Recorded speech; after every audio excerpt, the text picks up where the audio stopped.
Hello and welcome to all of you. आप सभी लोगों का बहुत बहुत स्वागत है इंड एएस 12 इनकम टैक्सेस की वीडियो के अंदर। ये वीडियो बड़ी ही इंपॉर्टेंट होने वाली है क्योंकि इसके अंदर हम करेंगे कॉन्सेप्ट कवर इंड एएस 12 के प्लस क्वेश्चंस, बढ़िया बढ़िया क्वेश्चंस जो अब तक आपके एमटीपी आरटीपी पीवाईक्यू के अंदर पूछे जा चुके हैं। कॉन्सेप्ट बहुत ज्यादा इंपॉर्टेंट है क्योंकि ये कोई स्टैंड अलोन स्टैंडर्ड नहीं है। स्टैंड अलोन स्टैंडर्ड का मतलब है कि भाई उसी से क्वेश्चन आया और काम खत्म।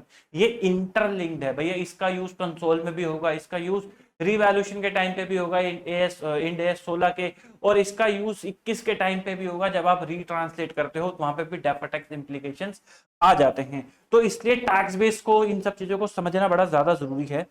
आप लोगों ने सुना होगा balance sheet approach, balance sheet approach, balance sheet approach under Ind AS. उस बैलेंस शीट अप्रोच को समझने के लिए ये लाइन, ये जो एक लाइन लिखी है, इसको समझ लो, आपको पूरा इंड एएस 12 समझ में आ जाएगा बिना किसी प्रॉब्लम के। आपको इंड एएस 12 समझ में आ जाएगा, टैक्स बेस, वैक्स बेस सब कुछ समझ में आ जाएगा। बस ये लाइन समझ लो। आपको ये लाइन बार बार अपने आप से पूछनी है पूरे चैप्टर के अंदर, और इसी लाइन की प्रैक्टिस करनी है। आपको किसी भी सवाल के अंदर कोई दिक्कत नहीं आएगी, कोई रट्टे लगाने की जरूरत नहीं पड़ेगी कि कैरिंग अमाउंट ऊपर है ये नीचे है तो डीटीएल, टैक्सेबल, डिडक्टेबल, कुछ रट्टा लगाने की जरूरत नहीं पड़ेगी। लाइन क्या है कि what will be the tax consequence अगर मैं किसी एसेट को बेच देता हूं या लाइबिलिटी को सेटल करा देता हूं, तो उसके टैक्स कॉन्सिक्वेंसेस क्या होंगे। मतलब अगर मैं इस एसेट को, जो मेरी बैलेंस शीट में आ रही है, इसको निकाल देता हूं, इससे बेनिफिट कंज्यूम कर लेता हूं। मैंने वर्ड सेल लिखा है क्योंकि मैं आपके दिमाग में बात को घुसाना चाहता हूं, इसलिए मैंने इजी वर्ड्स का यूज करा है। बट एक्चुअली में क्या है यूज, मतलब क्या है कि आप उस एसेट को कंज्यूम जब कर लोगे तो उसके अगेंस्ट, उस बेनिफिट के अगेंस्ट, कंज्यूम करके बेनिफिट लोगे, उसके अगेंस्ट आपको इनकम टैक्स के अंदर क्या डिडक्शन मिलेंगे, उसके उस बेनिफिट के क्या टैक्स कॉन्सिक्वेंसेस होंगे, बस वो आपको अपने आप से पूछ रहे हैं। तो आओ जरा, ये एक बैलेंस शीट में बना करके लाया हूं, इससे पूछते हैं कि भाई ये 10 लाख रुपए की एसेट को यदि आप बेच देते हो, कंज्यूम कर लेते हो, बेनिफिट जनरेट कर देते हो, तो क्या टैक्स कॉन्सिक्वेंस होंगे। सर ऐसा भी तो हो सकता है 10 लाख की जगह 12 लाख जनरेट हो जाए। हाँ हो सकता है, लेकिन 2 लाख रुपए को आप कंसिडर नहीं करते क्योंकि प्रूडेंस कॉन्सेप्ट।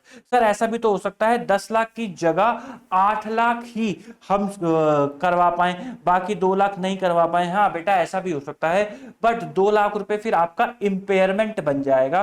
वो फिर आप 36 में मिलो मेरे साथ, फिर हम डिस्कस करेंगे कि 2 लाख रुपए की क्या ट्रीटमेंट है, इस स्टैंडर्ड में नहीं। तो यानी कि आपको क्या वैल्यू यूज करनी है, हमेशा 10 लाख ही यूज करनी है, कैरिंग वैल्यू। तो मैंने आपको कहा कि अगर आपने कैरिंग वैल्यू को बेच दिया, सेल कर दिया कैरिंग वैल्यू को,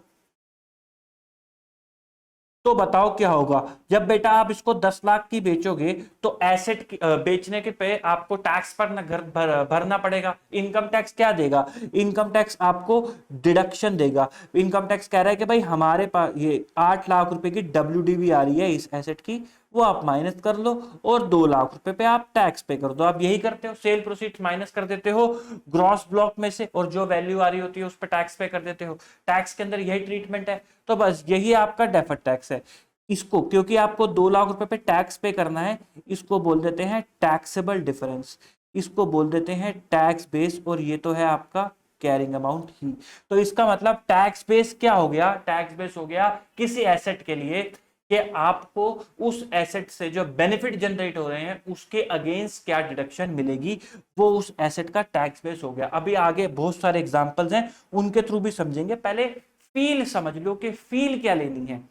उसी तरीके से ये आउटस्टैंडिंग एक्सपेंस है 5 लाख रुपए का, जब आप इसको सेटल कराओगे, पेमेंट करोगे इस एक्सपेंस की, तो क्या टैक्स कॉन्सिक्वेंसेस होंगे। केस 1, आपने पे करे 5 लाख रुपए और सरकार ने आपको कहा कि भाई साहब 5 लाख रुपए का टैक्स डिडक्शन ले जाओ क्योंकि ये खर्चा पेमेंट बेसिस पे अलाउ होने वाला था, इंटरेस्ट का खर्चा था, पेमेंट बेसिस पे अलाउ होने वाला था। तो इसका मतलब 5 लाख रुपए क्या हो गए, आपको डिडक्शन मिलेगी 5 लाख रुपए की। तो टैक्स बेस क्या हो गया, नील। इसको क्या बोल देते हैं, इसको बोल देते हैं डिडक्टेबल। इसको क्या बोल दिया, टैक्स बेस, और ये तो हो गया आपका कैरिंग अमाउंट। तो ये हो गया डिडक्टेबल डिफरेंस। क्यों, क्योंकि 5 लाख रुपए जो आपने पे करे उस पे आपको डिडक्शन मिल गई। सर ऐसा भी तो हो सकता है कि हमें 5 लाख पे डिडक्शन ना मिलनी हो। हाँ ऐसा हो सकता है, ये पेनल्टी का नेचर का हो, इस पे कभी डिडक्शन ना मिलनी हो। तो जब आपने पे करा 5 लाख रुपए, तो सरकार ने आपको कहा कि आपको कोई डिडक्शन नहीं मिलेगी, हेंस नो डिडक्शन। तो टैक्स बेस कितना आ गया, 5 लाख रुपए। टैक्स बेस आ गया 5 लाख रुपए।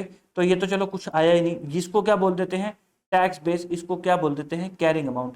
टैक्स बेस्ड लायबिलिटी का निकालने के लिए फॉर्मूला भी है, लेकिन मैं पहले आपको फील समझाना चाहता हूं कि how do you think in this standard कि आपको टैक्स बेस क्या लेना है, कैरिंग अमाउंट क्या लेना है, और डेफर्ड टैक्स लायबिलिटी एसेट का मतलब क्या है, ताकि आपको रट्टे ना लगाने पड़े। तो आई होप आपको पॉइंट क्लियर हुआ होगा कि एसेट के केस में क्या है। एसेट के केस में है कि भाई साहब मैं ये एसेट अगर बेच दूं तो मुझे कितने का बेनिफिट जनरेट होगा, ना ज्यादा का कर सकता ना कम का, हेंस 10 लाख की एसेट बेचनी पड़ेगी। तो मैंने 10 लाख रुपए की एसेट बेची, तो सरकार ने कहा उसके अगेंस्ट इतने की डिडक्शन ले जाओ और इतने पे क्या पे कर दो, टैक्स पे कर दो। तो क्योंकि मैंने इस पे टैक्स पे करा तो ये क्या बन गया, ये मेरा टैक्सेबल डिफरेंस बन गया, हेंस डेफर्ड टैक्स लायबिलिटी।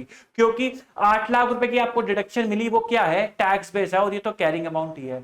मान लो ये एसेट ऐसी होती जिसपे आपको वेटेड डिडक्शन मिलना था। ऐसा होता है ना कि भाई एसेट आपने 100 रुपए की खरीदी लेकिन डिडक्शन 200 रुपए का मिलना है, तो फिर आपको क्या कितने का मान लो डिडक्शन मिलता, 16 लाख रुपए का।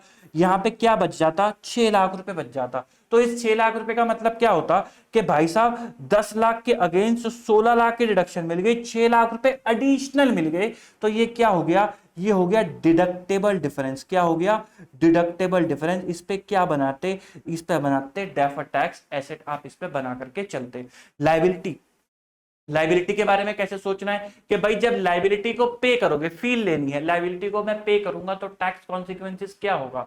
सरकार कहती है पेमेंट बेसिस पे ही अलाउ कराएंगे, तो यानी कि इस पूरे का डिडक्शन मिल जाएगा, तो पूरा का पूरा क्या है, डिडक्टेबल है। तो टैक्स बेस क्या बच गया, जीरो। सरकार कहती है कि कुछ अलाउ नहीं कराएंगे, या फिर सरकार कहती है कि अक्रूवल बेसिस पे अलाउ करा तो दिया, पेमेंट बेसिस पे दो दो बार डिडक्शन थोड़ी ना लोगे। तो यानी कि जब मैं इस 5 लाख रुपए को पे करूंगा तो मुझे कोई डिडक्शन नहीं मिलेगी, तो मेरा डिडक्टेबल कितना हो गया, जीरो। टैक्स बेस कितना हो गया, 5 लाख। फॉर्मूले से भी समझेंगे, पहले फील को समझ लो। आओ जरा आगे बढ़ते हैं। Tax base of an asset, asset को आप क्या करोगे, एसेट को आप यूज करोगे। क्योंकि आप एसेट को यूज करोगे तो उससे क्या जनरेट करोगे, बेनिफिट जनरेट करोगे। मैंने आपको इंड AS 16 में भी समझाया था कि एसेट कब रिकॉग्नाइज करते हो, जब फ्यूचर इकोनॉमिक बेनिफिट होते हैं। तो आप इससे बेनिफिट जनरेट करोगे, तो वो बेनिफिट जब टैक्सेबल होंगे तो टैक्स बेस क्या होगा, amount of deduction against such benefit. तो जितने की भी आपको डिडक्शन मिल जाएगी। देखो ये समझना जरूरी है क्योंकि एमसीक्यू वाला टाइम है, कुछ भी पूछा जा सकता है, हम एक एक नंबर दो दो नंबर भी क्यों छोड़े। तो इसका मतलब क्या है, टैक्स बेस का मतलब क्या हो गया, वो अमाउंट ऑफ डिडक्शन जो आपको उस बेनिफिट के अगेंस्ट मिलेगी, वो आपका क्या बन जाता है, टैक्स बेस बन जाता है। नॉन टैक्सेबल की बात बाद में करेंगे। आओ जरा एग्जांपल के थ्रू समझते हैं। पीकेएम क्लासेस ने बाय करा टैबलेट, कितने का, 80,000 रुपए का। इंटेंशन है टैबलेट को यूज करने की, क्लासेस देने की और उससे बेनिफिट जनरेट करने की। इनकम टैक्स में 30% डेप्रिसिएशन है WDV पे, और कंपनीज एक्ट की 5 सालों की लाइफ है SLM बेसिस पे। तो जब मैंने कंपनीज एक्ट में बनाया तो 5 सालों की लाइफ के हिसाब से कॉस्ट इतना, डेप्रिसिएशन इतना, मेरा कैरिंग अमाउंट इतना इतना आने लग गया। मैंने इनकम टैक्स के हिसाब से बनाया, कॉस्ट इतना, डेप्रिसिएशन इतना, WDV इतनी, फिर ये ओपनिंग बन गई, फिर इस पे डेप्रिसिएशन, फिर ये ओपनिंग एंड ऑल, मेरी ये WDV आने लग गई। पहले साल में 56,000 रुपए की इनकम टैक्स में WDV है।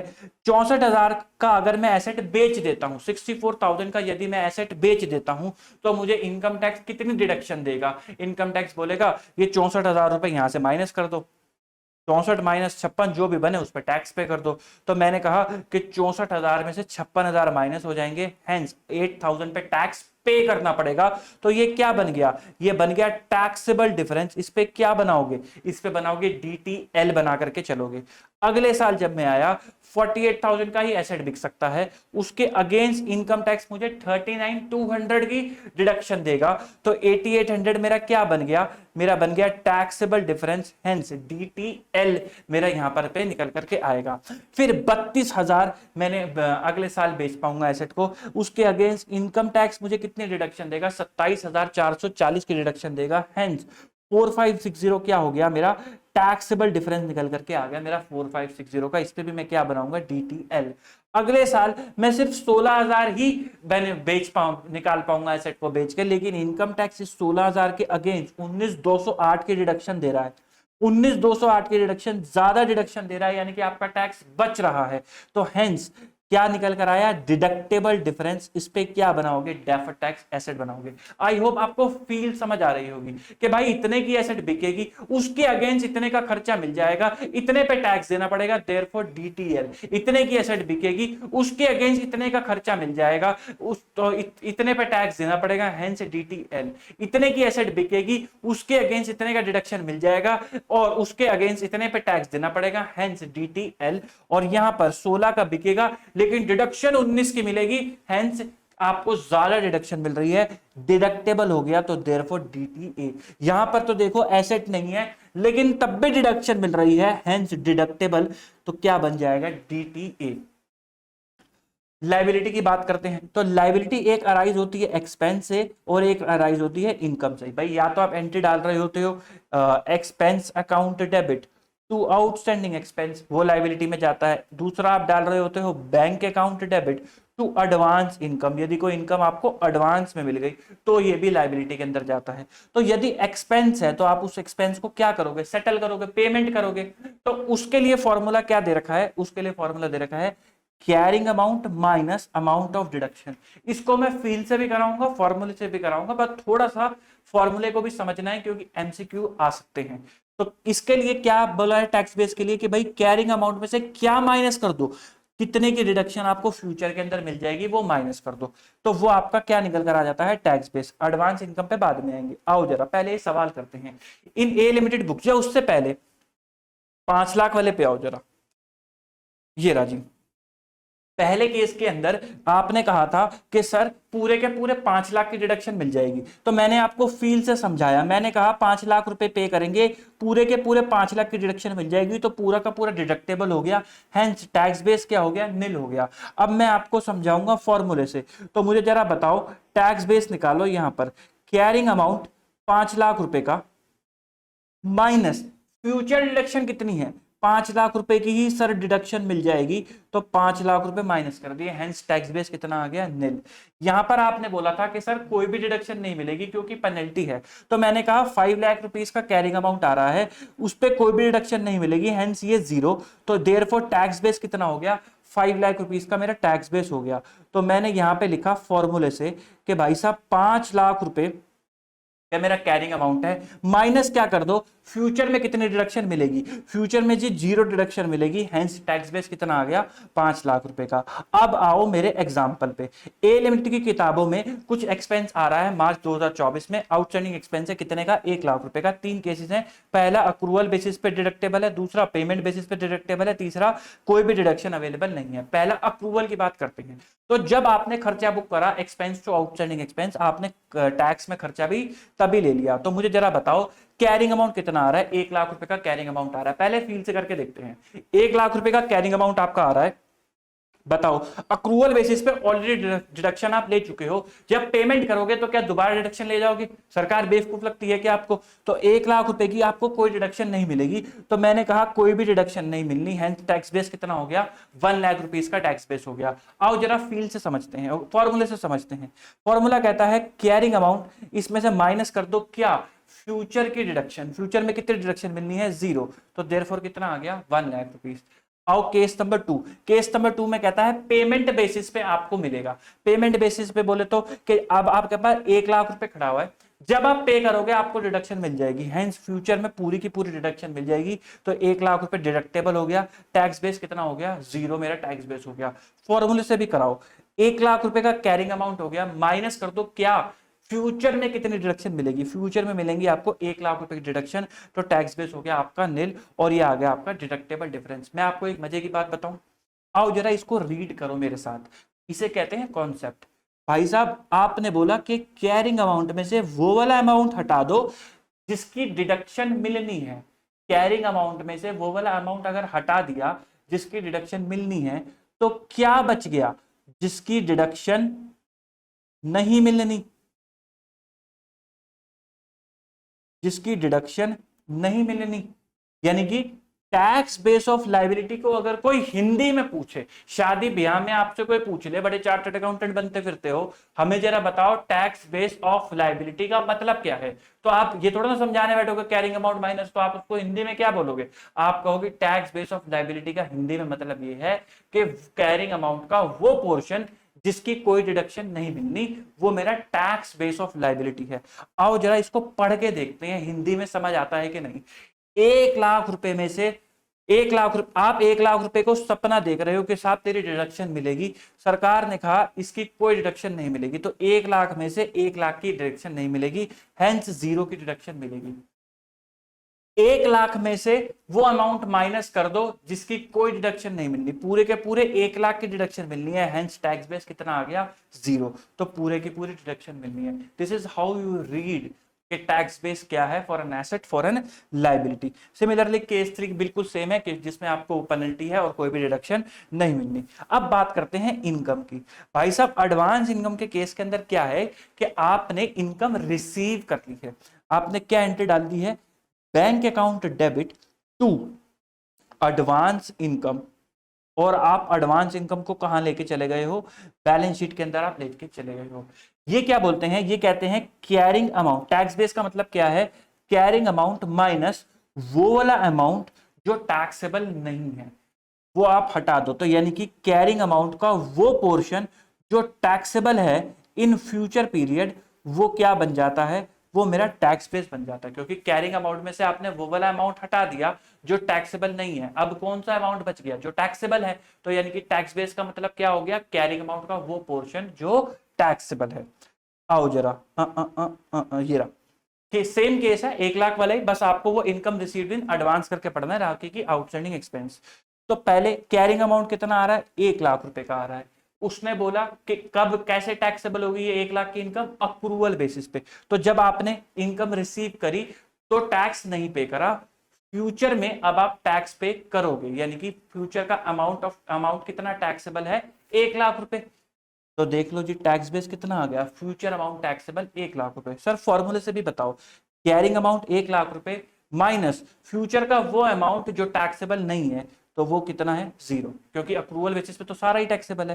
केस नंबर 2, एडवांस इनकम कब टैक्सेबल है, जब आपने पेमेंट कर दी, जब आपने पेमेंट करी तभी वो टैक्स, जब आपने रिसीव करी सॉरी, वो तभी टैक्स हो गई। तो अब जब 1 लाख रुपए आपने रिसीव करे, आपने तभी टैक्स पे कर दिया, तो फ्यूचर में थोड़ा ना दोबारा टैक्स पे करोगे, तो इसका मतलब टैक्स फ्यूचर में किस पे टैक्स पे करना है, किसी पे टैक्स पे नहीं करना, हेंस टैक्स बेस क्या हो गया 0, पूरा का पूरा क्या आ जाएगा 1 लाख। ये केस नेचर का है, ये डिडक्टेबल नेचर का है। क्यों डिडक्टेबल आ रहा है, क्योंकि इस 1 लाख पे आप ऑलरेडी टैक्स पे कर चुके हो, इसलिए डिडक्टेबल आ रहा है।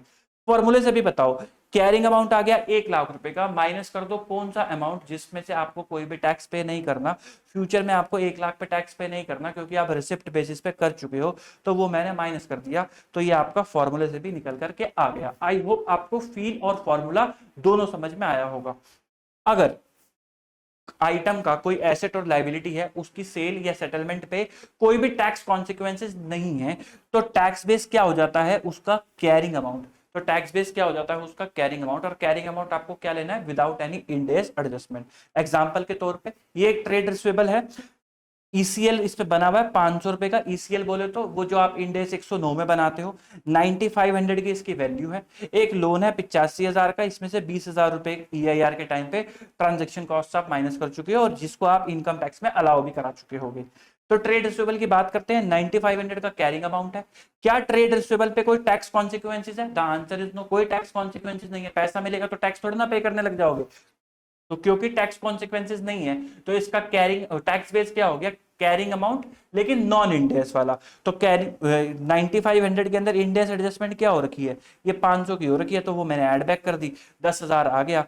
तो अब इसको पढ़ो, 9500 में से 10,000 की डिडक्शन मिल रही है, तो 500 रुपए क्या हो गए, डिडक्टेबल हो गए। आगे बढ़ते हैं, लोन के केस में 85,000 85,000 रुपए जो है आपका लोन का अमाउंट आ रहा है, कैरिंग अमाउंट, इसका कोई टैक्स कॉन्सिक्वेंसेज नहीं है, तो इसका कैरिंग अमाउंट कितना हो गया, ओ सॉरी, इसका टैक्स बेस क्या हो गया, कैरिंग अमाउंट हो गया, जो कि नॉन इंडेस होना चाहिए। तो टैक्स बेस कैसे निकालोगे, कैरिंग अमाउंट प्लस इंडेस एडजस्टमेंट हो रखी है 20,000 रुपए की, तो ये आ गया 1,05,000, तो ये निकल करके आ गया आपका 20,000, यहाँ लिखा नहीं हुआ, तो ये निकल करके आ गया 20,000 जो कि टैक्सेबल है। सर ये कैसे आ रहा है टैक्सेबल? तो देखो जी, 20,000 रुपए की आप ऑलरेडी टैक्स के अंदर डिडक्शन ले चुके हो, आपको फ्यूचर के अंदर डिडक्शन नहीं मिलेगी। तो जब ये 20,000 रुपए आपके P&L में जाएंगे ना थ्रू EIR, तब आपको उस DTL को रिवर्स करना होगा, इसलिए ये टैक्सेबल आ रहा है।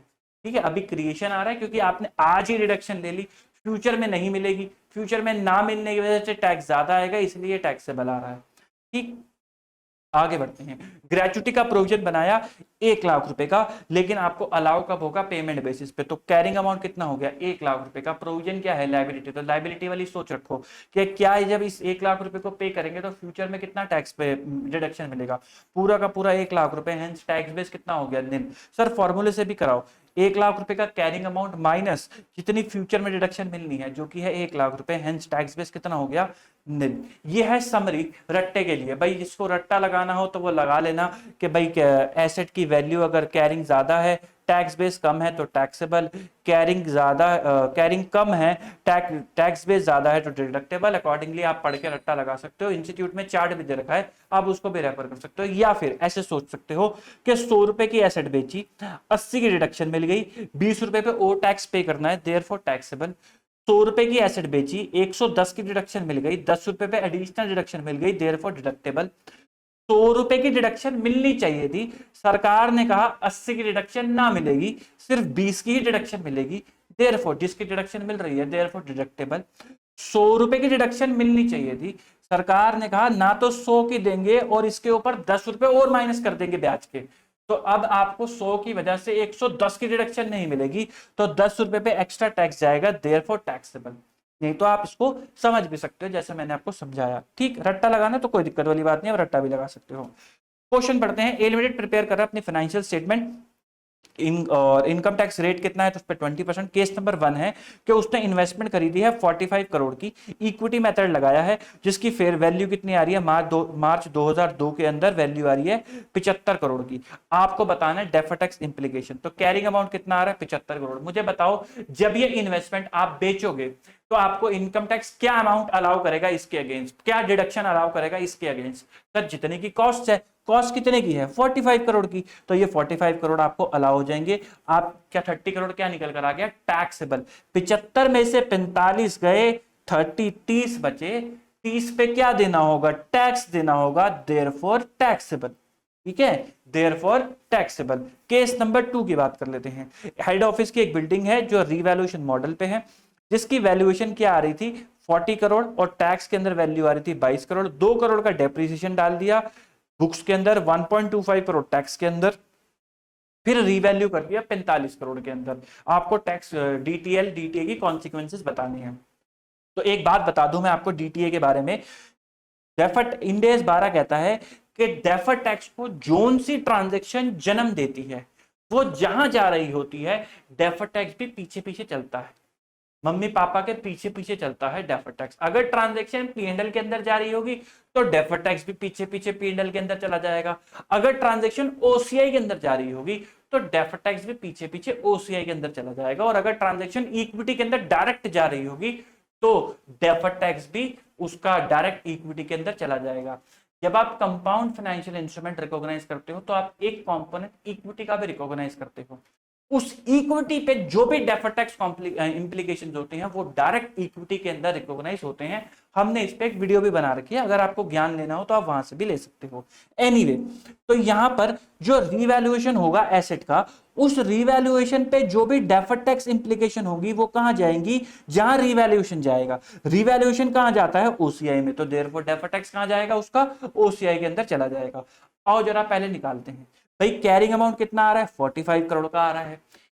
इस 45 करोड़ के अगेंस्ट इनकम टैक्स आपको कितनी डिडक्शन देगा? आज ही बेच दूं ये एसेट 45 करोड़ की, तो इनकम टैक्स मुझे क्या डिडक्शन देगा? इनकम टैक्स कहेगा 22 करोड़ की एसेट थी, 1.25 करोड़ डेप्रिसिएशन लगा दिया, ये वैल्यू बची हुई है, इतने की डिडक्शन ले लो।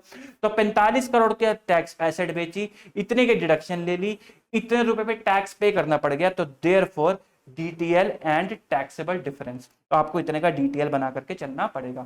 P&L इंपैक्ट और ओसीआई इंपैक्ट की भी बात कर लेते हैं। तो ये तो वो है आपका इन्वेस्टमेंट वाला। कैरिंग अमाउंट था 70 का, टैक्स बेस, भाई जब 70 की बेचोगे तो भी इनकम टैक्स 45 ही माइनस कराएगा, जब 75 की बेचोगे तो भी इनकम टैक्स 45 ही माइनस कराएगा। यहाँ पे 25 का टैक्सेबल, यहाँ पे 30 का टैक्सेबल, डेफर्ड टैक्स लायबिलिटी 5 की और 6 की, चेंज आ गया 1 का, और आपने 1 की एंट्री डाल दी थ्रू P&L। मजा तो इसके अंदर है। आओ जरा 31 मार्च 2001 के अंदर कैरिंग वैल्यू आ रही थी 40 की। जब इस 40 को बेचते तो इनकम टैक्स अलाउ करता आपको 22 करोड़ रुपए इसके अगेंस्ट, और आप कहते कि 40 की एसेट बेची, 22 करोड़ इनकम टैक्स ने अलाउ कर दिया, 18 पे ही टैक्स देना पड़ा, देयरफॉर डीटीएल आपने बना दिया 3.6 का। 31 मार्च 2002 के अंदर, एक साल के बाद, आपने डेप्रिसिएशन चार्ज कर दिया 2 करोड़ का, 38 हो गई वैल्यू, और यहां पे भी डेप्रिसिएशन चार्ज कर दिया 20 पॉइंट, तो वैल्यू कितनी हो गई 20.75, जो ये आ रही है। तो अब आप 38 की बेचोगे और इनकम टैक्स आपको 20.75 अलाउ कराएगा, तो 17.25 पे आपको टैक्स देना पड़ेगा, जो कि वैल्यू निकल कर आती है 3.45 पे डीटीएल। तो 3.60 से 3.45 हो गया, कम हो गया डीटीएल। ये क्यों कम हो गया? क्योंकि आपने डेप्रिसिएशन चार्ज कर लिया दोनों ही एसेट पे। डेप्रिसिएशन कहां जाता है? डेप्रिसिएशन जाता है sir profit and loss account में, तो ये भी कहां चला जाएगा? ये भी चला जाएगा प्रॉफिट एंड लॉस अकाउंट के अंदर। फिर आपने 31 मार्च 2002 में ही क्या करा? एसेट को रीवैल्यू कर दिया, 38 से क्या कर दिया? 45 कर दिया। लेकिन इनकम टैक्स वाले तो रीवैल्यूएशन मानते नहीं, वो कह रहे हैं आप जितने का भी बेचोगे हम तो मार्च के अंदर इतनी ही डिडक्शन देंगे ना, तो टैक्स बेस तो इतने का ही रहा। क्योंकि टैक्स बेस इतने का ही रहा तो आपकी लेकिन सेल वैल्यू बढ़ गई, तो आपका डेफर्ड टैक्स भी बढ़ गया, टैक्सेबल हो गया ना भाई। 45 की एसेट बेची, इनकम टैक्स ने 20.75 माइनस करवाए, टैक्स कितने पे देना पड़ गया? 24.25 पे टैक्स देना पड़ गया, जिसकी वैल्यू निकल कर आई डीटीएल 4.85। तो 3.45 से जो 4.85 बढ़ा है, ये क्यों बढ़ा है? क्योंकि आपने रिवैल्यूएशन कर दिया। देखो आपने कोई डेप्रिसिएशन चार्ज नहीं करा, आपने रिवैल्यूएशन कर दिया। रिवैल्यूएशन कहां जाता है? ओसीआई के अंदर जाता है। देयरफॉर 1.4 का जो ये चेंज आया है, ये कहां चला जाएगा? ओसीआई के अंदर चला जाएगा। तो देखो जी, मैंने ओसीआई के अंदर ये डेबिट कर दिया, पीएनएल के अंदर ये डेबिट कर दिया, बैलेंसिंग फिगर मेरी डीटीएल निकल करके आ गई। अगला सवाल, ये लिमिटेड कंसोल फाइनेंशियल स्टेटमेंट बना रहा है, उसने इक्विटी इंस्ट्रूमेंट परचेज करे हैं 2 लाख रुपए के, जो कि डेजिग्नेटेड थ्रू ओसीआई। और 31 मार्च फेयर वैल्यू कितनी हो गई? 2,40,000।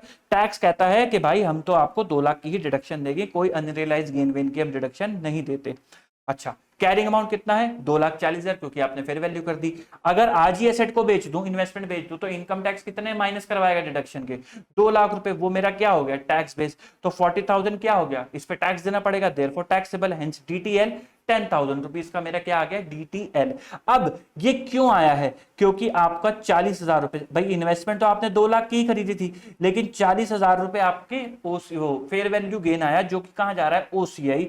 तो ये डेफर टैक्स भी कहां चला जाएगा? ओसीआई के अंदर चला जाएगा। आओ एक और मजे की बात बताता हूं, यदि वो यहां लिख दे कि इनकम टैक्स भी अनरियलाइज गेन को कंसीडर करता है एज अ कॉस्ट, कल को अमेंडमेंट हो जाए हमारे इनकम टैक्स एक्ट के अंदर, फिर क्या करोगे? कि भाई हम भी अनरियलाइज गेन को कंसीडर करेंगे और आपको कॉस्ट में डिडक्शन दे देंगे।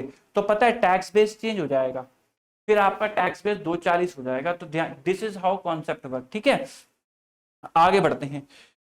ऑन 1 अगस्त 2001 के लिमिटेड ने सोल्ड करा ए लिमिटेड को, होली ओन सब्सिडरी को, 80,000 रुपए का माल, जिसकी लागत कितनी है? 64,000 रुपए की। 40%, सॉरी इंग्लिश में बोलना था, बच्चे ना कंप्लेन करते हैं सर हिंदी में नंबर मत बोला करो। तो 80,000 रुपीज का माल बेचा, 64,000 की कॉस्ट थी, जिसमें से 40% माल जो है हम बेच चुके हैं, 60% अभी भी स्टॉक में बचा है। तो जरा ध्यान से समझना, मैं हूं पेरेंट कंपनी, मैंने माल बेचा 80,000 रुपीज का, कॉस्ट कितनी थी? 64,000। मैंने प्रॉफिट कितना कमाया? 16,000। ये प्रॉफिट कहां जाएगा? मेरी आईटीआर के अंदर जाएगा, और मेरे को इस पे टैक्स पे करना पड़ेगा। तो ये क्या बन गया मेरे लिए? करंट टैक्स बन गया। सब्सिडरी की बात करते हैं। सब्सिडरी ने माल खरीदा कितने का? 80,000 रुपीज का। सब्सिडरी के लिए कॉस्ट कितनी है? 80,000 रुपीज की। जब सब्सिडरी ये माल बेचेगा तो उसको कितने की डिडक्शन मिलेगी? 80,000 रुपीज की उसको डिडक्शन मिलेगी। तो सब्सिडरी के लिए टैक्स बेस क्या हो गया? 80,000 रुपीज का। हालांकि 40% बेच चुका है, इन्वेंट्री में कितना बढ़ा है? 60% इन्वेंट्री में बचा है, तो 80,000 का 60% हो गया 48,000। तो टैक्स बेस क्या हो गया? 48,000। तो अगर मैं ग्रुप लेवल से बात करूं, तो जब भी ये इन्वेंट्री बिकेगी, मान लो मैं इंडिया में हूं, वो यूएस के अंदर है, या वो इंडिया के अंदर ही है, चलो तब ऐसे मान लेते हैं, लेकिन दोनों अलग अलग एंटिटी हैं। तो जब भी ये इन्वेंट्री बिकेगी, उसकी रिटर्न के अंदर 48,000 की डिडक्शन मिल जाएगी। तो देयरफॉर मेरा टैक्स बेस बेस कितना हो गया 48,000। कैरिंग अमाउंट कितना होगा, जो 38,000 रुपए की इन्वेंट्री आ रही है उसमें से आप अनरियलाइज गेन माइनस कर दोगे 9600, मैंने कैलकुलेट कर लिया, आप भी कर लोगे, कोई दिक्कत नहीं है, कंसोल के अंदर करते आ रहे हैं। तो ये कितना आ गया 38,400 का मेरा कैरिंग अमाउंट आ गया। 38,400 का माल बेचोगे, डिडक्शन कितने की लोगे 48,000 की, एक्स्ट्रा डिडक्शन ले ली, hence deductible deferred tax asset आप बना करके चलोगे। स्टैंड अलोन के अंदर तो आपको करंट टैक्स के अंदर इंपैक्ट देना पड़ेगा। केस नंबर सी की भी बात कर लेते हैं। 31 अक्टूबर को के लिमिटेड रिसीव करता है 2 लाख रुपए एक कस्टमर से, और पेमेंट उसने रिसीव करी है क्योंकि उसको सर्विस देनी है नवंबर से जुलाई की। उसने रेवेन्यू रिकॉग्नाइज करा 1/20 का मार्च तक, और बाकी वो कह रहा है बाद में करूंगा। टैक्स के अंदर 2 लाख रुपए ही टैक्सेबल प्रॉफिट का पार्ट बन गए। तो यानी कि जब आपने 2 लाख रुपए रिसीव करे, आपने इसी साल उस पर टैक्स दे दिया, तो फ्यूचर में अब आपको कोई भी टैक्स नहीं देने की जरूरत। तो ये जो आपने टैक्स दिया है ये क्या बन गया, आपने पहले ही टैक्स दे दिया तो आपके लिए डीटीए बन जाएगा, जो आपने आज ही टैक्स दिया है। इसमें से 1/20 आपने रिकॉग्नाइज करा दिया, तो 31 मार्च 2002 में कैरिंग अमाउंट कितना आ रहा है एडवांस इनकम का 80,000। कैरिंग अमाउंट कितना आ रहा है 80,000। मुझे जरा बताओ फ्यूचर के अंदर आपको इस पे अब कोई भी टैक्स नहीं देना, टैक्स बेस निकालो। टैक्स बेस क्या होता है, कैरिंग अमाउंट जो कि है 80,000 माइनस वो अमाउंट जिस पे कोई भी टैक्स नहीं देना, वो भी क्या है 80,000। तो 80 माइनस 80 0, तो ये आ गया 80,000, और इसका आपको डिडक्टेबल डिफरेंस है, हेंस आपको डीटीए बना करके चलना पड़ेगा। Q limited does not have taxable income as per applicable tax law, but minimum alternative tax पे करते हैं। तो भाई साहब मैट के लिए एक कहानी सुन लो। मैट का इंड एएस के अंदर मैट का ट्रीटमेंट होता है similar as deferred tax asset. जो भी मैट क्रेडिट आपको मिलता है हम उसको डेफर्ड टैक्स एसेट दिखा करके चलते हैं। 16 के अंदर कितना था 8.5, उसके बाद हो गया 9.75, तो जो भी चेंज आया वो मेरा क्या हो गया डेफर्ड टैक्स एसेट का चेंज हो गया। अगला सवाल, ए लिमिटेड ने प्रॉफिट बिफोर टैक्स कमाया 100,000 का, और 1-2 के अंदर, और दो सॉरी हाँ टैक्सेबल प्रॉफिट कमाया 104 का। डिफरेंस बिटवीन जो इन अमाउंट के अंदर है, मशीन की वैल्यू है 120 की, जिसपे मंथली डेप्रिसिएशन है।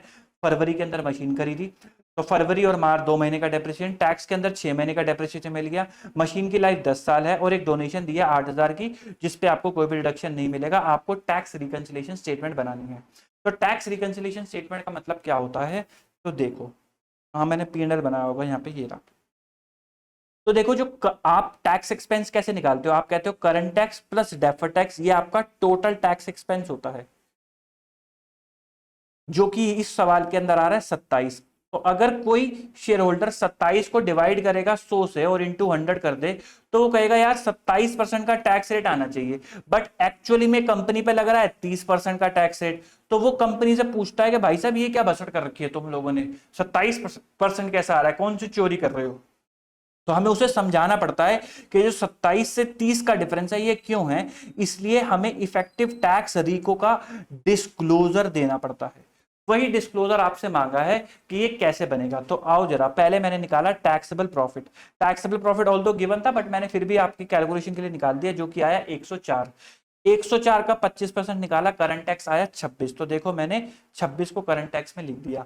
फिर उसके बाद मशीन की वैल्यू कितनी आ रही है, मैंने कंपनीज एक्ट में डेप्रिसिएशन लगाया 2, 120 माइनस 2 118। मैंने इनकम टैक्स में डेप्रिसिएशन लगाया 6, 120 माइनस 6 114। 118 की मशीन अगर बिकती है तो 114 का डिडक्शन मिलेगा, तो 4 क्या हो गए टैक्सेबल, बोले तो डीटीएल। तो 1 रुपए का क्या बन गया, 4 का 25%, 1 रुपए पे क्या बन गया डीटीएल। तो मैंने ये लिख दिया डीटीएल। तो 27 का मेरा आ गया टोटल टैक्स एक्सपेंस। तो मेरा पैट कितने का आ गया 73 का मेरा पैट आ गया। अब शेयर होल्डर को समझाने के लिए मैंने रीको बनाया। मैंने कहा देखो अगर आप 100 रुपए पे जो मेरा इफेक्टिव टैक्स रेट है 25% वो लगाओ, तो मेरा 25 रुपए का टैक्स बनना चाहिए, बट वो आ रहा है 27 रुपए का। ऐसा क्यों है, क्योंकि एक आइटम है डोनेशन की, जो मैंने इस 100 रुपए में से माइनस कर रखी है। जब आपने अपना प्रॉफिट बनाया होगा कंपनीज एक्ट वाला, तो आपने 2 डोनेशन लिख दिया होगा ना यहाँ पे 8, और जब आपने इसी 100 का 25% निकाला, तो यानी कि आपने 8 माइनस कर दिया इस 100 में से। तो आप कह रहे हो कि भाई वो हमने यहाँ पे माइनस कर रखी है, लेकिन इनकम टैक्स ने हमें माइनस करके नहीं दी, तो जिसकी वजह से हमारा टैक्स थोड़ा ज्यादा आ रहा है। तो अगर आप उस पे जो टैक्स सेविंग हो रही है उसको बढ़ा दो, अपना टैक्स भी बढ़ा दो 2 रुपए से, तो वो आपका मैच कर जाएगा। This is your ETR. कई लोग अमाउंट के फॉर्म में देते हैं, कई लोग प्रैक्टिकली बता रहा हूं, कई लोग अमाउंट के फॉर्म में देते हैं, कई लोग परसेंटेज के फॉर्म में डिस्क्लोजर देते हैं। ये चॉइस होती है कि आप कैसे देना चाहो। अप्रैल 19 के अंदर पेरेंट लिमिटेड ने बोरो करे 50 लाख रुपए, कॉस्ट इनकर्ड हुई 1 लाख रुपए और ये एक्सपेंडिचर उन्होंने डिडक्शन के रूप में ले लिया। बुलेट पेमेंट हो रही है 65-21-900 की, 10% का EIR है और 15-21-900 का इंटरेस्ट जो है इनकम टैक्स अलाउ कर देगा जब आप पेमेंट करोगे। आपको बताना है डेफर्ड टैक्स। तो मुझे जरा बताओ कैरिंग अमाउंट कितना आ रहा होगा। 50 लाख में से 1 लाख माइनस हो जाएंगे ट्रांजेक्शन कॉस्ट के ड्यू टू EIR, 49 लाख बचे, उस पर 10% का इंटरेस्ट, तो ये वैल्यू कैरिंग अमाउंट आपका आ गया 53,90,000। अब इस लोन का कोई टैक्स कॉन्सिक्वेंसेज नहीं है जब भी ये सेटल होगा। तो जिस चीज का कोई टैक्स कॉन्सिक्वेंसेज नहीं होता तो उसका टैक्स बेस क्या है, carrying amount without any इंडेस adjustment. तो कैरिंग अमाउंट में से इंडेस एडजस्टमेंट उठा दो, 53,90,000 में से ये 1 लाख हटा दो और इसका ये ब्याज हटा दो, तो क्या बच जाएगा 50 लाख। तो वही मेरा निकल कर आके आ गया 50 लाख।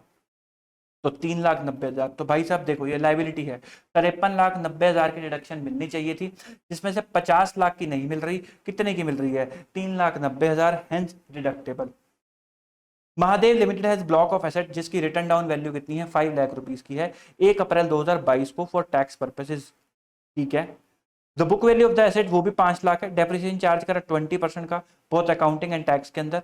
जो एंटायर ब्लॉक है 50,000 का 1 अप्रैल को उसको बेच दिया 1 लाख रुपए का 31 मार्च को। आपको बताना है डेफर्ड टैक्स लायबिलिटी और एसेट, ये नवंबर 24 का क्वेश्चन है। तो मैंने कहा कैरिंग अमाउंट दोनों का था 5-5 लाख, दोनों पे 20% डेप्रिसिएशन लगाया, 4-4 लाख आ गया। फिर उसके बाद आपने एक एसेट जिसकी वैल्यू 1 अप्रैल को 50,000 थी उसको बेचा कब, 31 मार्च को। तो एक तो लगेगा 22-23 का डेप्रिसिएशन, फिर एक लगेगा 23-24 का डेप्रिसिएशन, तो वैल्यू निकल कर आ गई 32,000। आप अकाउंटिंग के अंदर क्या करते हो, WDV अपनी एसेट में से माइनस कर देते हो। फिर जो 4 लाख है उस पर डेप्रिसिएशन चार्ज करेंगे 20%। सर पूरे 4 लाख पे क्यों करा, 50,000 तो बिक गई थी, ये 50,000 31 मार्च को बिकी है, तो इस पे भी तो डेप्रिसिएशन लगेगा ही ना, क्योंकि मार्च में बिकी है, तो वो भी माइनस कर दिया 80,000। तो मेरी वैल्यू कितनी आ गई, 288। इनकम टैक्स के अंदर आप पूरी की पूरी सेल प्रोसीड्स माइनस कर देते हो, तो वो मैंने माइनस कर दी सेल प्रोसीड्स। बचा कितना, 3 लाख, उस पर 20% 60,000 माइनस कर दिया, वो मेरा आ गया 240। तो अगर आज ये एसेट बिक जाती है 288 की, तो इनकम टैक्स मुझे डिडक्शन देता है 2,40,000 रुपए की। तो मेरे को नेट टैक्स कितने पे करना पड़ेगा, 48,000 पे, hence taxable therefore deferred tax liability. एक इंडियन कंपनी है जो ओन करती है फ्री होल्ड लैंड, जिसकी कैरिंग वैल्यू कितनी है, 10 लाख रुपए, जो डेप्रिशिएटेड नहीं है for tax purpose but index है। फेयर वैल्यू है, अच्छा इंडेक्स वैल्यू है 15 लाख रुपए की, फेयर वैल्यू है 22 लाख रुपए की। आपको टैक्स कॉन्सिक्वेंसेस बताने, इफ ये वाली कंडीशंस आपको दे रखी है कि पहला वो स्लंप सेल में एसेट को बेच देगा। तो अब मुझे जरा एक बात बताओ, अगर वो स्लंप सेल में एसेट को बेच देगा तो क्या उसको इंडेक्स का बेनिफिट मिलेगा, जी नहीं मिलेगा। तो सरकार बोलेगी कि कितने माइनस कर सकते हो, 10 लाख ही माइनस कर सकते हो। तो इस एसेट का टैक्स बेस क्या हो गया, 10 लाख। कैरिंग वैल्यू क्या होगी, 10 लाख, क्योंकि लैंड है, डेप्रिसिएशन तो होना ही नहीं है। तो कैरिंग भी सेम, टैक्स भी सेम, नो डीटीए डीटीएल। दूसरा वो कहता है कि हम इंडिविजुअली बेचेंगे, जैसे ही इंडिविजुअली बेचोगे तो इंडेक्स का बेनिफिट मिलेगा। कैरिंग वैल्यू तो सेम 10 लाख है, लेकिन जब इसको बेचोगे 10 लाख का तो सरकार माइनस करवाएगी कितने, 15 लाख रुपए माइनस करवाएगी, क्योंकि इंडेक्स का बेनिफिट है। तो आपको ये 5 लाख रुपए क्या निकल कर आ गया, डिडक्टेबल डिफरेंस, क्योंकि 10 लाख की बेचोगे 15 लाख का डिडक्शन, एडिशनल 5 लाख रुपए का आपको डिडक्शन, हेंस डीटीए। क्लासिफाई कर दिया लैंड को इन्वेस्टमेंट प्रॉपर्टी और बेच देंगे इंडिविजुअली, तो क्या फर्क पड़ता है, इनकम टैक्स में कुछ नहीं है इन्वेस्टमेंट प्रॉपर्टी वगैरह। इनकम टैक्स वाले तो कहते हैं इंडेक्स लो या ना लो, तो आप तो यहाँ पे भी इंडेक्स लोगे तो आंसर विल बी सेम, 10 और 15। कहता है रिवैल्यूएशन मॉडल फॉलो करेंगे और इंटेंड है इंडिविजुअली। इनकम टैक्स तो अभी भी आपको क्या बोलेगा, इनकम टैक्स बोलेगा कि हम तो इंडेक्स वैल्यू माइनस कराएंगे, यानी कि टैक्स बेस क्या आएगा, 15 लाख। लेकिन रिवैल्यूएशन मॉडल की वजह से कैरिंग अमाउंट चेंज हो जाएगा, जो कि क्या हो जाएगा, 22 लाख रुपए। तो 22 माइनस 15, 7 लाख रुपए पे आपका क्या बनेगा, डीटीएल बन करके चलेगा। तो ये थी आपकी टैक्स बेस्ड डीटीए डीटीएल निकालने के बढ़िया बढ़िया सवाल जिसमें हमने करा। आई होप आपको टैक्स बेस के अंदर आपको दिक्कत नहीं आएगी। अब आगे बढ़ते हैं अगले पार्ट की तरफ कि अगर आप बिजनेस कॉम्बिनेशन करते हो, इंड एस 103 लगाते हो, तब डेफर्ड टैक्स की क्या कॉन्सिक्वेंसेस होती हैं। तो ये एक छोटा सा एग्जांपल है। मान लो ए लिमिटेड ने एक्वायर करा पीकेएम क्लासेस को, बैलेंस शीट जो है पीकेएम क्लासेस के आपके पास गिवन है, एसेट है 10 लाख की, इक्विटी इतने की, लायबिलिटी इतने की, रिजर्व इतने की, डीटीएल आ रहा है 50,000 रुपए का। मुझे जरा बताओ ये 50,000 का जो डीटीएल आ रहा है पीकेएम क्लासेस ने कैसे बना रखा होगा, ये वाली 10 लाख की वैल्यू कंसिडर करके, 10 लाख माइनस टैक्स बेस जो भी होगा उस पे जो भी वैल्यू निकल कर आई होगी, 100% का ही टैक्स रेट है, तो यानी कि जो भी वैल्यू निकल कर आई होगी वही मेरा डीटीएल बना रखा होगा, यानी कि जो भी टैक्स बेस होगा वो ऑलरेडी कंसीडर है। Fair value of identifiable net asset है कितनी, 12 लाख। तो मैंने कहा बिफोर एक्विजिशन वैल्यू क्या होगी, बिफोर एक्विजिशन कैरिंग अमाउंट था 10 लाख, और टैक्स बेस मान लो 9.5 लाख होगा, तभी 50,000 आ रहा है, तो 50,000, यानी कि इनकम टैक्स वाले आपको 9.5 लाख रुपए की डिडक्शन दे रहे हैं इस एसेट के अगेंस्ट। अगर आप 10 लाख की बेचते हो, 9.5 लाख की डिडक्शन, 50,000 रुपए का एडिशनल टैक्स, टैक्स रेट 100% है, तो ये 50,000 ही आ गया। जब डीओए पे आओगे तो फेयर वैल्यू लेना पड़ेगा। अब कैरिंग वैल्यू कितनी हो गई, 12 लाख हो गई। इनकम टैक्स वाले अभी भी 9.5 लाख ही देंगे, वो थोड़े ना चेंज कर देंगे, वो कहेंगे तुमने जो मर्जी कराओ, तुम्हारा इंड एस 103 जो मर्जी कहता हो। तो इनकम टैक्स वाले अभी भी 9.5 लाख रुपए पे देंगे, तो आपका डीटीएल कितना निकल कर आ गया, 2.5 लाख रुपए। यही है डीटीएल आपका एज ऑन डीओए एज पर इंड एस 103। अगर आप निकालते हो तो आप लोग कैसे निकाल देते हो, आप डायरेक्ट चेंज करके भी निकाल सकते हो कि भाई 10 से 12 हुआ 2 लाख, तो मेरा 2 लाख रुपए का डीटीएल जो है एडिशनल बनना चाहिए, अगर मैं चेंज की बात करूं। अब आप अपने सवालों में कैसे निकालते हो, आप अपने सवालों में निकालते हो fair value minus carrying amount, कितना आ जाता है, 2 लाख रुपए एडिशनल डीटीएल। ये क्या बोलते हो आप, एडिशनल डीटीएल। आपको याद होगा आईएनए निकालते वक्त आप इसको एडिशनली लिखते हो ताकि आप वैल्यू निकाल सको गुडविल की। तो ये 2 लाख रुपए आपने कैसे निकाले, ये आप बोलते हो कि भाई 12 लाख, क्योंकि 9.5 लाख ऑलरेडी कंसीडर्ड है, तो आप सीधा 10 लाख ले लेते हो। बट अगर आपने नोटिस करा हो तो यहां से भी देखो 2 लाख ही आ रहा है। तो आई होप आपको ये समझ में आया होगा कि Y103 के अंदर आप fair value minus carrying amount लेते हो रेदर देन अकाउंटिंग बेस और टैक्स बेस। लेकिन ये कब एप्लीकेबल है, जब एसेट बैलेंस शीट के अंदर आ रही हो। अगर कंसोलिडेशन के टाइम पे एसेट बैलेंस शीट के अंदर नहीं आ रही तो आपको ऊपर वाले मेथड लगाने पड़ेंगे। ठीक, आई होप आपको बात क्लियर हुई होगी। आगे बढ़ते हैं। On 1 April A limited acquire करता है 12 करोड़ के share representing 80% stake in B limited by means of cash payment of 25 crore in the group policy. Non controlling interest को उन्होंने ऐसे करके वैल्यू करा है। On 1 April individual financial statement show करती है नेट एसेट 23 करोड़ की। डायरेक्टर ए लिमिटेड का कैरी करता है फेयर वैल्यू ऑफ एक्सरसाइज, जिसके में उसको पता चलता है कि 15 करोड़ की वैल्यू कितनी है, 18 करोड़, ये 11 crore actually carrying value 11 crore की कितनी है, 13 करोड़, और क्या कहते हैं एक इन्वेंट्री है 2.5 करोड़ की वैल्यू कितनी है, 3 करोड़। तो या तो आप ऐसा कर सकते हो कि जो भी फेयर वैल्यू चेंज हुआ हो उस पे एडिशनल डीटीएल निकाल दो, या फिर ऐसा कर सकते हो कि total fair value minus tax base, लेकिन ये आपको गिवन नहीं है। या फिर ऐसा कर सकते हो fair value minus carrying amount, लेकिन क्योंकि आपको इस 23 करोड़ का ब्रेकअप गिवन नहीं है तो इसलिए मैंने क्या करा कि जो भी एडिशनल फेयर वैल्यू चेंजेस हैं उन पे टैक्स रेट निकाल के ये क्या निकाल दिया 1.1 का एडिशनल डीटीएल। एडिशनल डीटीएल निकाल दिया मैंने। आगे की गुडविल कैपिटल जो भी होता है वो नहीं निकाला, बिकॉज अभी हम इंड एस 12 पे फोकस कर रहे हैं रेदर देन कंसोलिडेशन। जब उस पे करेंगे तो पूरा निकालेंगे, कोई दिक्कत वाली बात नहीं है। ए लिमिटेड एक्वायर करती है बी लिमिटेड को, फॉलोइंग एसेट उसने एक्वायर करे in the business combination. Fair value दे रखा है, कैरिंग अमाउंट दे रखा है और टेम्परेरी डिफरेंस। अब बच्चा बार बार पूछता है कि सर आप तो कहते हो अकाउंट बेस और टैक्स बेस लेना होता है, यहाँ पे डीटीएल निकालने के लिए फेयर वैल्यू और कैरिंग अमाउंट क्यों ले रखा है। आई होप आपको क्लियर हुआ होगा और आपने कोई रट्टा नहीं लगाया होगा कि भाई वहां पे ऐसा ही होता है क्योंकि वो 103 में लिखा है, कहीं कुछ नहीं लिखा, इसलिए होता है क्योंकि गणित है। ठीक है, तो भाई साहब आ जाओ जी, फेयर वैल्यू चेंज बताओ कितना है। फेयर वैल्यू कितनी है आपके पास, 470 की, कहाँ गई भाई, 250, 570 माइनस 100, 470, मैंने 95 को लिख रखी है, मैंने उल्टा लिख रखा है शायद, हाँ ये मैंने उल्टा लिख रखा है, सॉरी भाई। तो फेयर वैल्यू आपके पास कितनी है 470 की, और कैरिंग अमाउंट आपके पास कितना है, कैरिंग अमाउंट है आपके पास 495 का।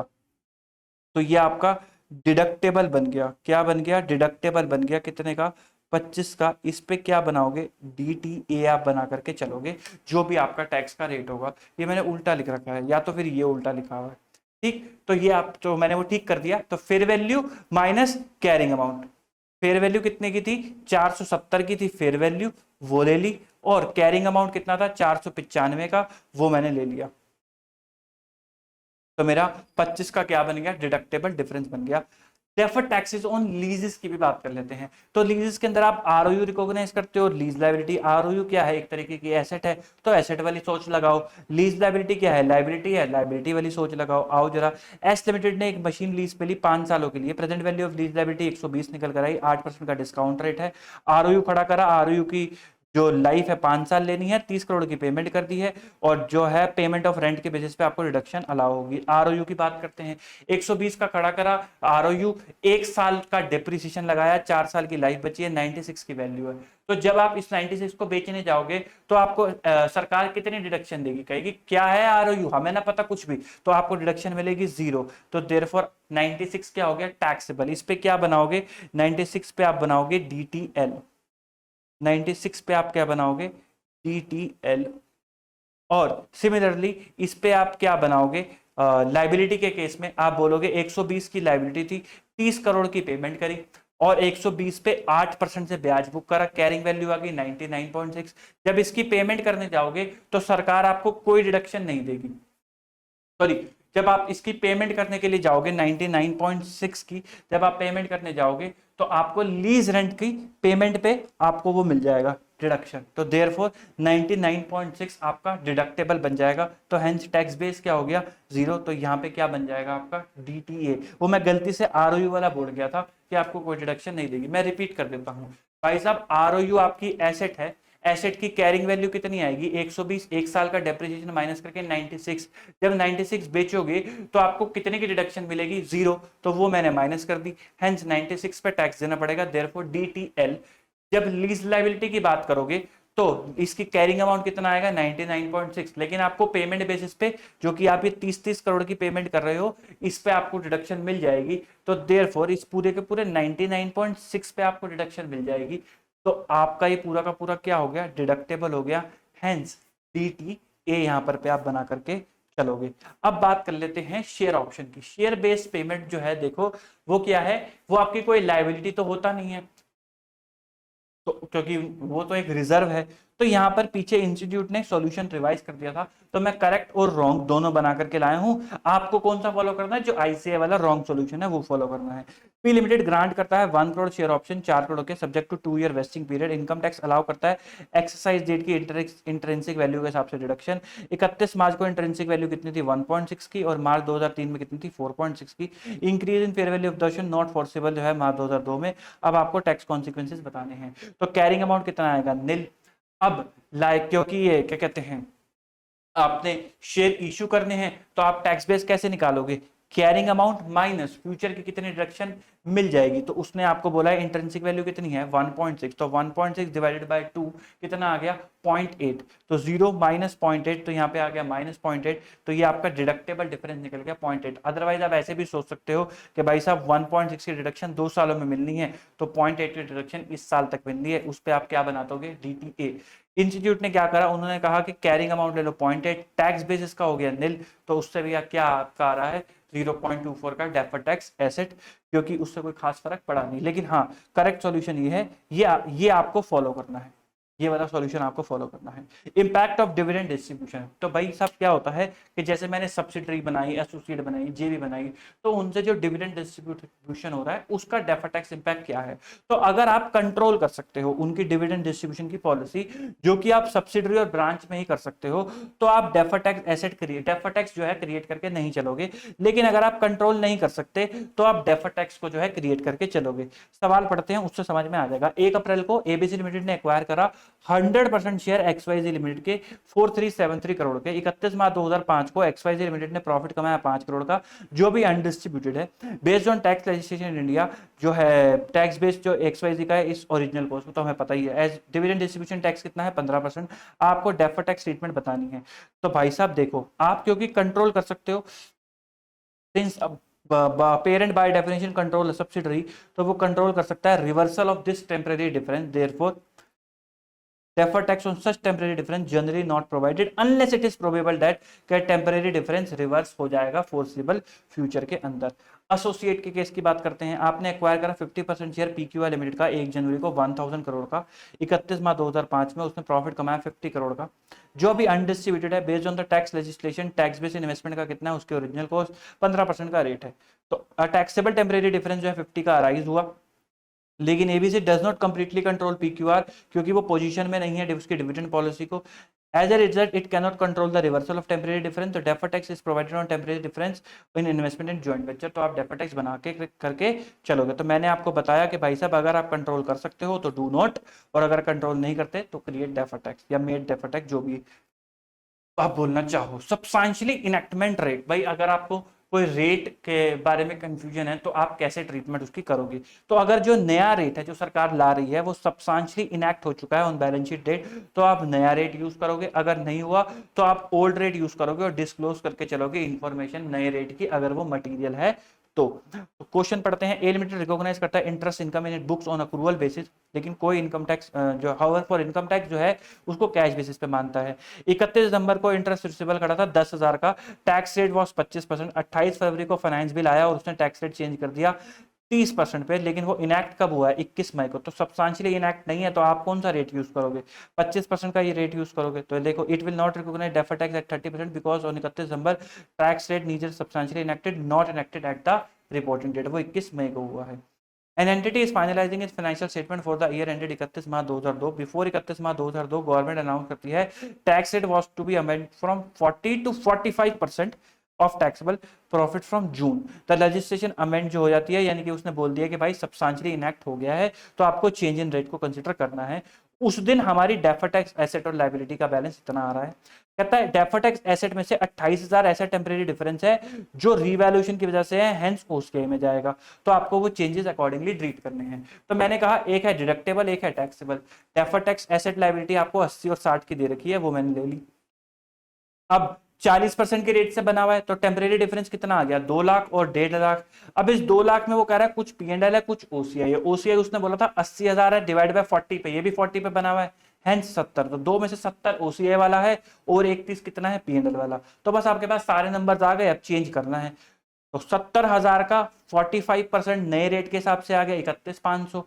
अभी कितना है 28,000, चेंज आ गया 3500 का। 31 जो आपका पीएनएल वाला है उस पे 45% 58,500, अभी कितना है 52,000। 52 कैसे निकाला, 80 माइनस 28, 52,000, तो 6500 आ गया। फिर 1.5 लाख पे 45% 67,500, अभी कितना है 60,000, तो 7500 आ गया।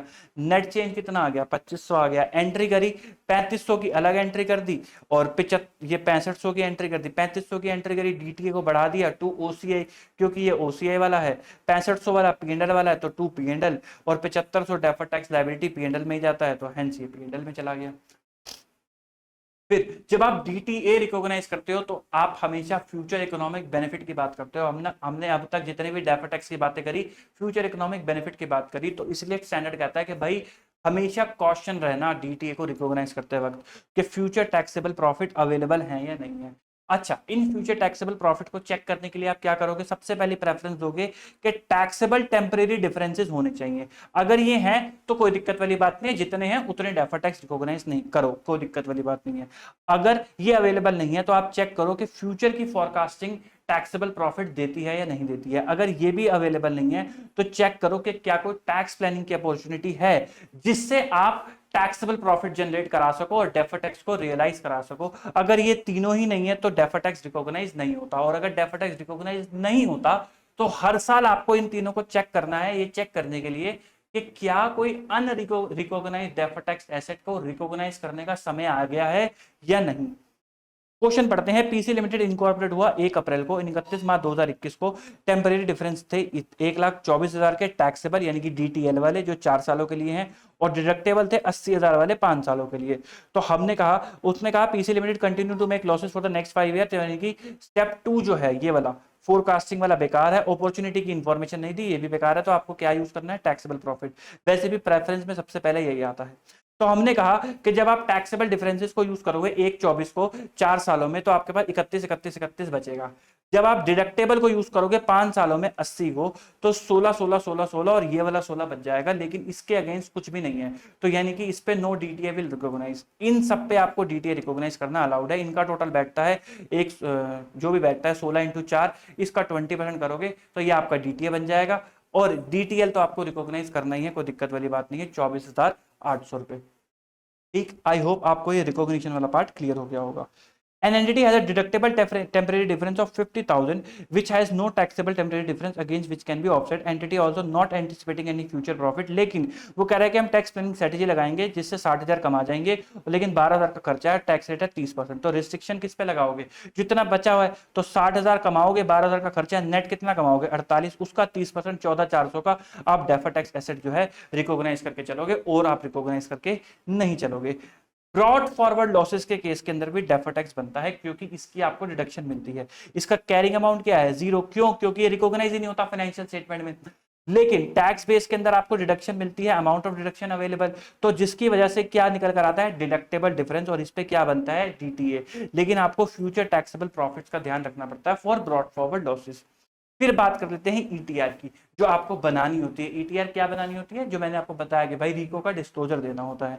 An entity made an accounting profit of ₹1 lakh, tax rate कितना है? 30%। In computing the accounting profit, penalty आपने पे करी 10,000 की, जो नॉट टैक्स डिडक्टेबल है और कोई टैक्स इंपैक्ट नहीं है, आपको डिस्क्लोजर देने हैं।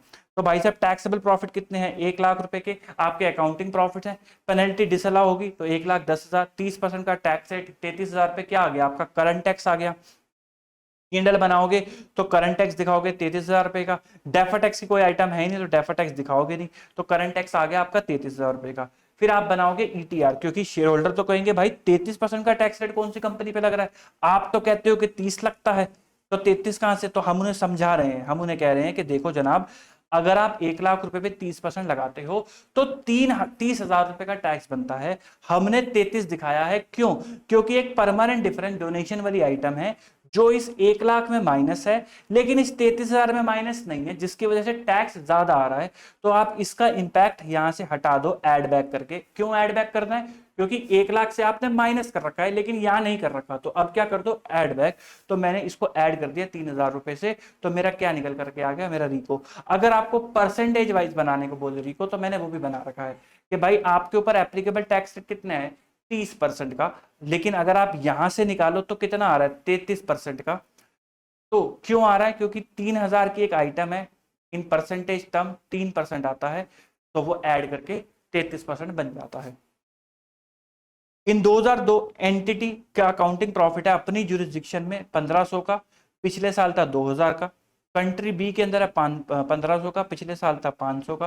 टैक्स रेट कंट्री ए में है 30, कंट्री बी में है 20, और आपको एक्सपेंस है 100 रुपए का जो नॉट डिडक्टेबल है, और आपको ईटीआर बना करके देना है।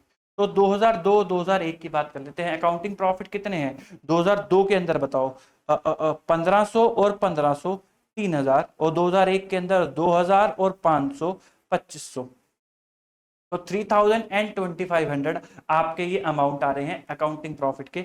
अगर आप इन पे टैक्स निकालो 30% पे, तो 900 एंड 750। अब आप बता रहे हो कि भाई हमारा अलग क्यों क्यों आ रहा है? तो सबसे पहले तो 100 रुपीज की एक आइटम इधर है, 200 की इधर है, जिसपे 30% का टैक्स मैंने ऐड कर दिया, 30 और 60। फिर उसके बाद कुछ आइटम्स ऐसी हैं जैसे कि कंट्री बी की 1,500 एंड 500, जिसपे 20% का टैक्स है, लेकिन आप क्या यूज कर रहे हो? 30%। तो देयरफॉर जो 10% है उसका इफेक्ट मैंने लेस कर दिया, क्योंकि आप क्या कर रहे हो? आप 30 पे कर रहे हो, लेकिन हमने उस पर करंट टैक्स कितना ले रखा है? 20, तो आपको इसको भी गिराना पड़ेगा, तो देयरफॉर मैंने माइनस कर दिया। ये आओ, ये ना बड़ा बड़ा बढ़िया क्वेश्चन है, ऑल्दो इंस्टीट्यूट ने इसकी ड्राफ्टिंग गलत कर रखी है। मैं आपको वो भी समझाऊंगा कि कहां से गलत कर रखी है, ताकि आपका कॉन्सेप्ट जो है वो क्लियर रहे। Following is the summarise profit and loss account of Earth limited. उन्होंने P&L दे रखा है। मुद्दे की बात इतनी सी है कि डेप्रिसिएशन कितना है? 30 करोड़ का, करंट टैक्स है 165.4 का, और 1.5 करोड़ का डेफर्ड टैक्स है। कॉर्पोरेट इनकम टैक्स लगता है 30% का। अदर इनकम के अंदर लॉन्ग टर्म कैपिटल गेन है 10 करोड़ का, जो टैक्सेबल होता है 10% पे। अदर एक्सपेंसेस हैं जो टैक्स जिनकी कोई डिडक्शन नहीं मिलेगी, पेनल्टी, इंपेयरमेंट और CSR। अदर एक्सपेंस इंक्लूड करता है R&D का खर्चा 8 करोड़ का, जिसके लिए 200% की डिडक्शन मिलनी है, यानी कि इनकम टैक्स में मिली है 16 करोड़ की डिडक्शन। पीबीटी है 594 करोड़ का, जो ऊपर आ रहा है ये वाला, उसके अंदर एक एग्रीकल्चर इनकम है 55 करोड़ की जो एग्जम्प्ट है, और प्रॉफिट है 60 करोड़ का जो यूएसए से कमाया है, जिसपे टैक्स दिया है 20% का। अदर इनकम के अंदर डिविडेंड है 4 करोड़ का, वो भी एग्जम्प्ट है। डेप्रिसिएशन इनकम टैक्स के हिसाब से कितना है 25 करोड़। वो डायरेक्टर कह रहा है कि भाई उसने सीएफओ ने क्या करा, 554 करोड़ को 30 से मल्टीप्लाई करा, वो कह रहा है तो 178 आना चाहिए, लेकिन आपका कितना आ रहा है 166.9। तो कहता है कि रिको बना के दे दो कि भाई ये गलत क्यों आ रहा है। तो हमने कहा कि देखो जनाब, आना कितना चाहिए 178.2। अब ये क्यों अलग आ रहा है, ध्यान से सुनो। ये इसलिए अलग आ रहा है क्योंकि पेनल्टी, गुडविल, सीएसआर ये आपने अपने इनकम कंपनी एक्ट के अंदर माइनस कर रखे हैं, इनकम टैक्स के अंदर माइनस नहीं हो रखे, तो आपको इनको क्या करना पड़ेगा, ऐड बैक करना पड़ेगा। तो मैंने पेनल्टी, गुडविल और सीएसआर की इंपेयरमेंट पे टैक्स रेट ऐड बैक कर दिया 15.30 के ऊपर। फिर उसके बाद एक R&D की डिडक्शन आपने कितनी ले रखी है 8 करोड़ की, इन्होंने ले रखी है 16 करोड़ की, तो आपको इसको और गिराना पड़ेगा अपने कंपनीज एक्ट को। तो 8 करोड़ पे टैक्स रेट मैंने माइनस कर दिया 2.4 करोड़। फिर कुछ आइटम्स हैं इनकम की जो आपने कंपनीज एक्ट में ले रखी हैं, लेकिन इनकम टैक्स में नहीं ली, क्यों, क्योंकि एग्जम्प्ट है, तो आपको इसको भी गिराना पड़ेगा। तो ये क्या कहते हैं 4 और 55 पे टैक्स रेट मैंने ये भी गिरा दिया 17.70, जो ये टोटल आया। फिर कुछ आइटम है लॉन्ग टर्म कैपिटल गेन की, जो 20% पे टैक्स हुई है, लेकिन आपने 20% पे टैक्स हो रखी है, लेकिन आपने कितने पे ले रखा है 30 पे, तो आपको उसका भी डिफरेंशियल लेना पड़ेगा, गिराना पड़ेगा। तो मैंने इसको भी गिरा दिया 2 और 6 को 8 से। तो मेरा टोटल कितना निकल कर आ गया 165.4 मेरा टोटल निकल कर आ गया। फिर डेफर टैक्स ले लिया अलग से और 166.9। अब अगर ऐसा क्वेश्चन सवाल पेपर में आए तो आपको यही करना है, कोई दिक्कत वाली बात नहीं है। लेकिन जिस भी बंदे ने ये सवाल बनाया था उसने गलती कर रखी है। उसने क्या गलती कर रखी है, देखो, जब मैंने ये खुद से बनाया सवाल तो मैंने देखा कि भाई अगर मैं कंप्यूटेशन बनाऊं तो उसने ये वाली दोनों आइटम की ट्रीटमेंट ही नहीं कर रखी। अगर मैं यहां तक का टोटल लगाऊं और फिर टैक्स निकालूं तो मेरा आता है 165.4। तो मेरा कितना आता है 165.4। तो उसने भाई ने यहाँ पे 165.4 देखो ये लिख रखा है, लेकिन भाई डेप्रिसिएशन की ट्रीटमेंट भी तो होगी ना ये वाली, वो उसने कर नहीं रखी। तो जब मैंने वो करी 583 आया, उस पे टैक्स निकाला वो आया 166.9। ठीक, ये मेरा क्या निकल कर आया करंट टैक्स। फिर एक बात मैंने देखी कि कंपनीज एक्ट का डेप्रिसिएशन है 30 करोड़ का और इनकम टैक्स का कितना है 25 करोड़ का।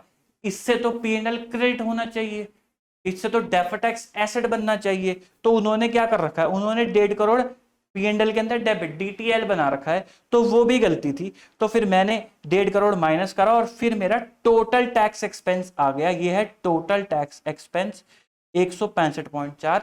और फिर इसका रिको तो सेम ही है। अब एक बच्चा बोलता है कि सर आप गलत पढ़ा रहे हो, क्यों? मैंने कहा, उन्होंने कहा मैंने प्रैक्टिकली काम करा हुआ है आर्टिकलशिप के अंदर। हम जब ETR बनाते हैं तो हम तो टोटल टैक्स एक्सपेंस से बनाते हैं, तो आपने तो ये करंट टैक्स से मिलाया है। ये क्यों करंट टैक्स से मैच हो रहा है? Because of this error.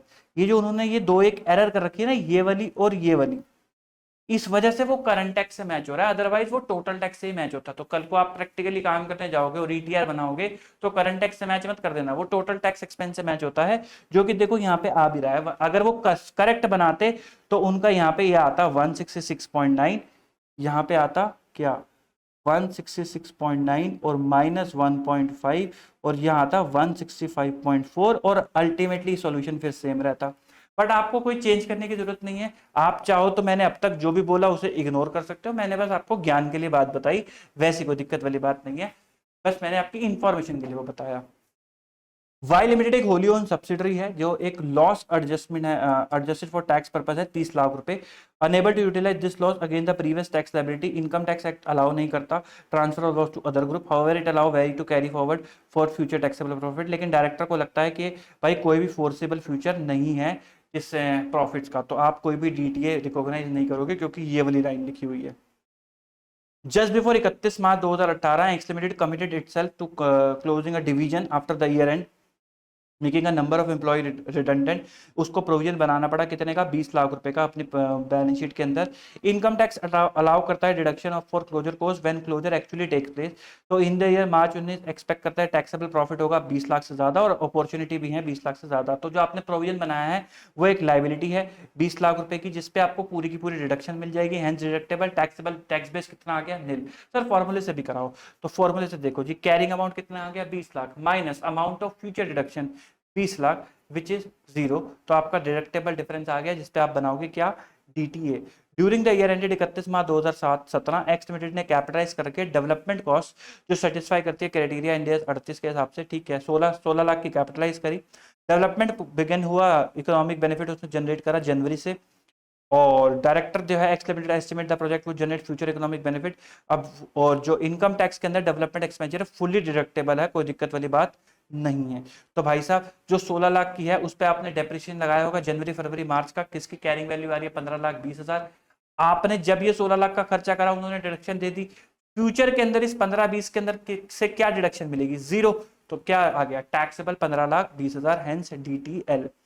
On 1 April 2017 X limited borrow करता है 1 crore at cost of X limited arranging the borrowing, 2 lakh की ट्रांजेक्शन कॉस्ट है जिसको आपने टैक्स डिडक्शन ले लिया। लोन जो है 3 सालों का है, इंटरेस्ट पेबल नहीं करना, but the amount repayable on 31 March 2020 will be 1 crore 30 lakh, और ये पूरा का पूरा आप डिडक्शन की तरह क्लेम कर सकते हो। तो आओ जरा, कैरिंग अमाउंट कितना आएगा, 1 करोड़ माइनस 2 लाख, 98 लाख पे 10% EIR के हिसाब से इतना, क्योंकि इसका कोई टैक्स कॉन्सिक्वेंसेज नहीं है तो टैक्स बेस क्या हो जाएगा, कैरिंग वैल्यू जो कि है 1 करोड़, तो 780 क्या आ गया डिडक्टेबल, हेंस DTA। फिर उसके बाद कुछ इंपॉर्टेंट पॉइंट है, that's it. Other important point में क्या है कि आप DTA DTL को रिकॉग्नाइज नहीं करते, गुडविल के ऊपर आप रिकॉग्नाइज नहीं करते। At the end of each reporting period unrecognised deferred tax asset को जो है आपको रीअसेस करना होता है फॉर रिकॉग्निशन। DTA DTL को आप डिस्काउंट नहीं करते, आप ऑफसेट कर सकते हो DTA DTL को अगर एंटिटी के पास राइट है और वो सेम टैक्सेशन अथॉरिटी के थ्रू लेवी हो रहा है, आप तो उसे ऑफसेट कर सकते हो। आई होप आपको क्लियर हुए होंगे डेफर्ड टैक्स के कॉन्सेप्ट और मजा आया होगा सवालों को करने में, कॉन्सेप्चुअली करने में। हमने लगभग सभी क्वेश्चंस को कॉन्सेप्चुअली भी करा, फील लेके भी करा, फॉर्मूले के थ्रू भी करा। फॉर्मूला नहीं, मैंने आपको पढ़ना भी सिखाया कि वो फॉर्मूला को पढ़ना कैसे है, आपको मजा आया होगा, कॉन्सेप्ट समझ आया होगा, बिजनेस कॉम्बिनेशन के साथ क्या कनेक्टिविटी है वो भी समझ में आया होगा। ऐसी ही वीडियो के लिए जुड़े रहिए हमारे साथ, मिलेंगे आपसे अगली बार अगली वीडियो में। Good bye, good luck, tata, take care, bye.